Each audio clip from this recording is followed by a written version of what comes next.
Crazy ex-girlfriend. Sometimes it's a stereotype, sometimes it's a joke. In movies and TV, the crazy ex-girlfriend is the one who is obsessed and won't let you go. In real life, crazy ex-girlfriend is a phrase that can damage and discredit women after a breakup. But if you're a true crime fanatic and you hear the term crazy ex-girlfriend, you probably think of only one name. Has he been threatened by anyone recently? Yes, he has. Okay. He has an ex-girlfriend that's been bothering him and following him and slashing tires and things like that. Her name is Jodi. Welcome to Beyond Crime, where we dive deep into true crime stories. Please be sure to like and subscribe if you want to see more videos like this. Also, please be advised that the video you're about to see is about real-life people in real-life situations, and it contains violent content, including crime scene photos. Viewer discretion is advised. Travis Alexander was a successful salesman and a motivational speaker, as well as a devout member of the Mormon Church. When he traveled to Las Vegas for a conference in 2006, Travis hit it off with a beautiful blonde woman named Jodi Arias. The two of them had instant chemistry. Although he lived in Arizona and she in California, they stayed in constant touch following the conference. After only 2 months of knowing each other, Jodi decided that she would be baptized in his church. Travis himself performed the baptism. By February of 2007, the two were a couple. They managed a long-distance relationship, visiting often and staying in constant contact. Over the course of their relationship, the pair sent over 82,000 emails. It wasn't long before Travis's friends started voicing their concerns. They found Jodi's quick conversion to Mormonism odd, and she was acting increasingly possessive and jealous. She hated it when Travis spoke to other women. She kept tabs on him and even hacked into his Facebook page. Later, some friends told ABC News about the time they sat Travis down for a heart-to-heart about his new girlfriend. We were just telling him all the things that we were worried about with her, and I said, she's scary, there's something wrong with her. And I said, Travis, I'm afraid we're gonna find you chopped up in her freezer. And all of a sudden, I got this cold feeling over me, and I knew she was outside our door. And I mouthed to them and pointed the door, and I said, she's out there. And Travis rips the door open, and she's there. But it wasn't just concerns about her possessiveness that turned Travis off. He and Jodi had started an intense sexual affair which ran counter to the tenets of the Mormon Church. It started with them skirting the chastity issue by only having oral and anal sex, but it progressed to a no-holds-barred sexual relationship complete with steamy phone sessions that Jodi secretly recorded. I'm gonna tie you to a tree and put it in your ass, by the way. Oh my gosh. That is so debasing. I like it. Although his chemistry with Jodi was intense, Travis never considered their relationship to be serious. If anything, the fact that they were having sex meant that Jodi wasn't marriage material. After 5 months together, Travis broke up with Jodi and began dating other women from his church. Jodi's reaction to being dumped? She moved away from California and relocated to Mesa, a short drive away from Travis's house. She followed him on dates, took photographs of the women he was with, and slashed their tires. She had hacked into Travis's emails and bank account.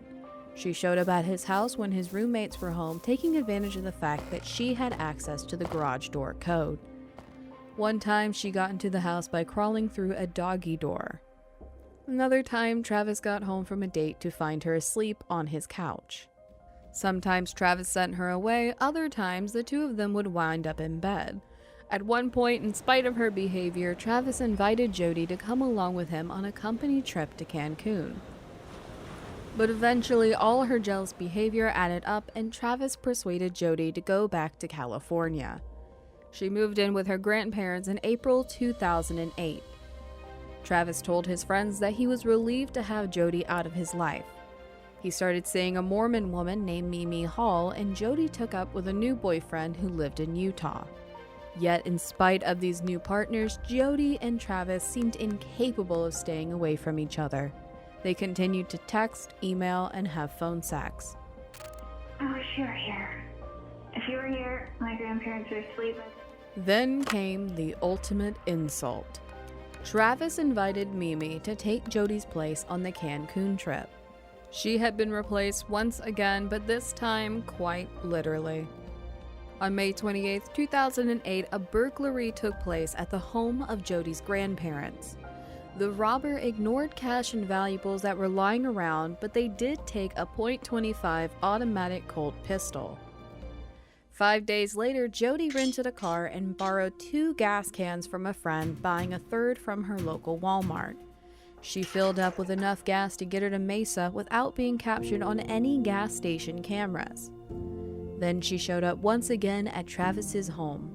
This time, they not only had sex, but also took photos of each other naked.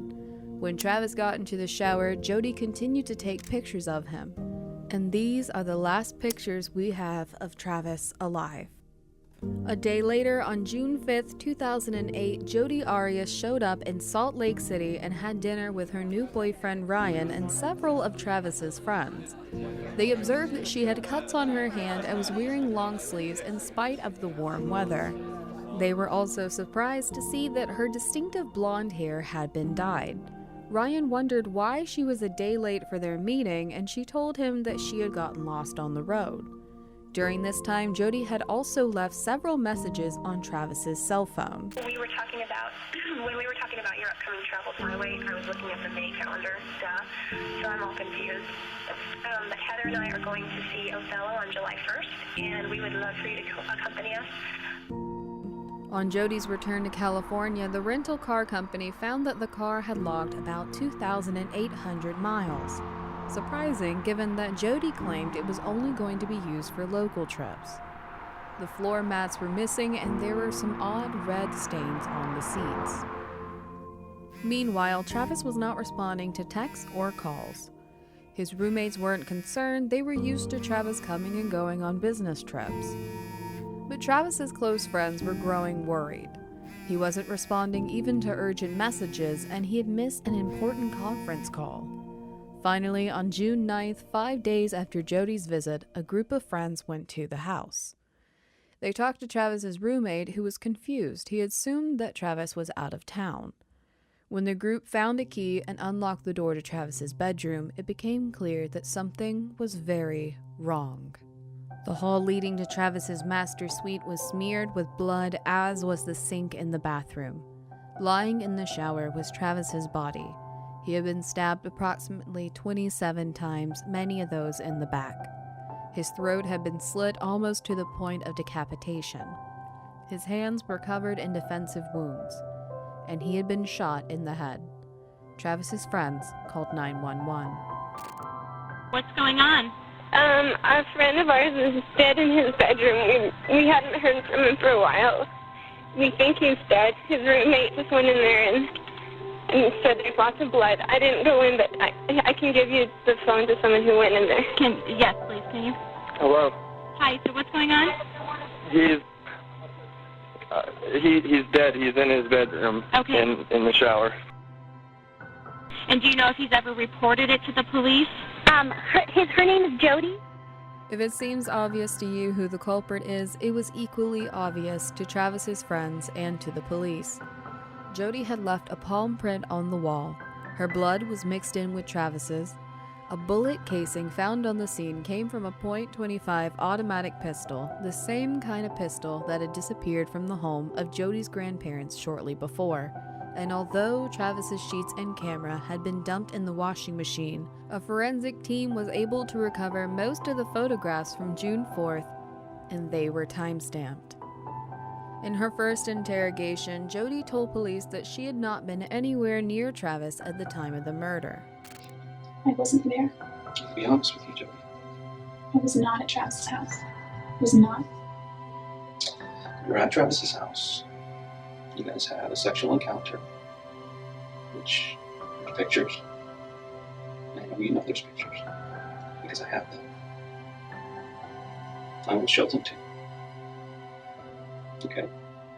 So, what I'm asking you is for you to be honest with me. I know you were there. I Are you sure those pictures aren't from another time? Positive. There's so much evidence in that house. So much. And it all points to you. I lived there. The trip you took doesn't make sense. The opportunity was there. Your pictures on that date with him. Your blood is in the house. Mixed with his. Mixed. Not alongside, but mixed. Your hair is there with blood.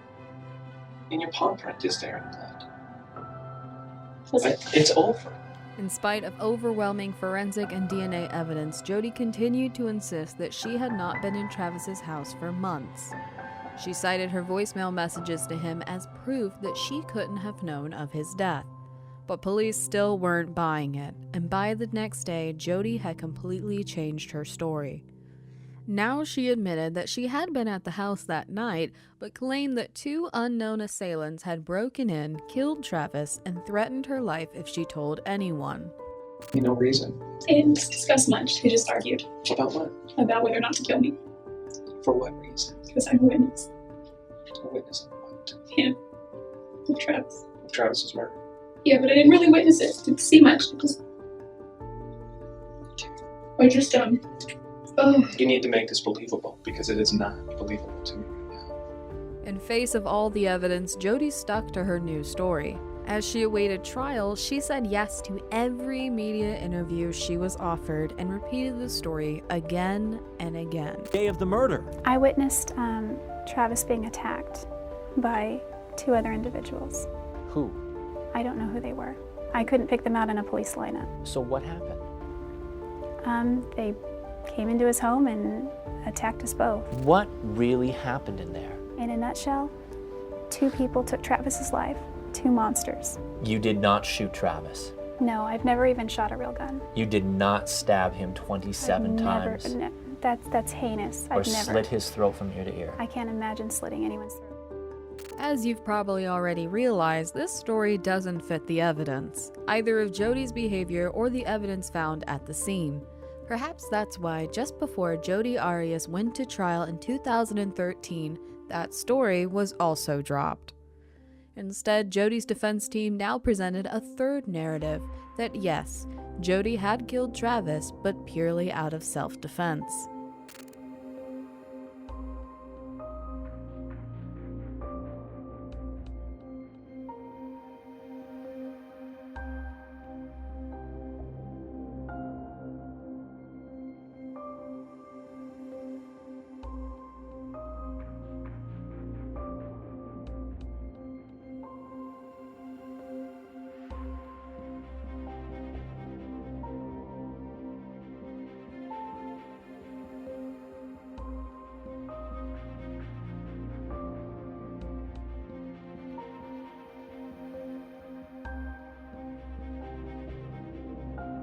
The story was now that Travis had been abusive towards Jodi throughout their relationship, and that on the night of his death he attacked Jodi for dropping his camera in the bathroom.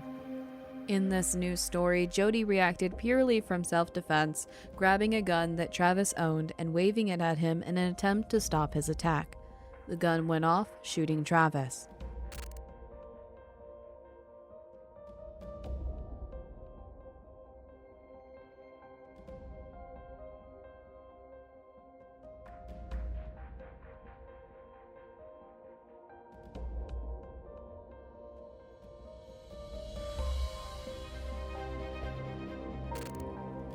One of the biggest challenges facing Jodi's defense was that there was simply no evidence of Travis being abusive.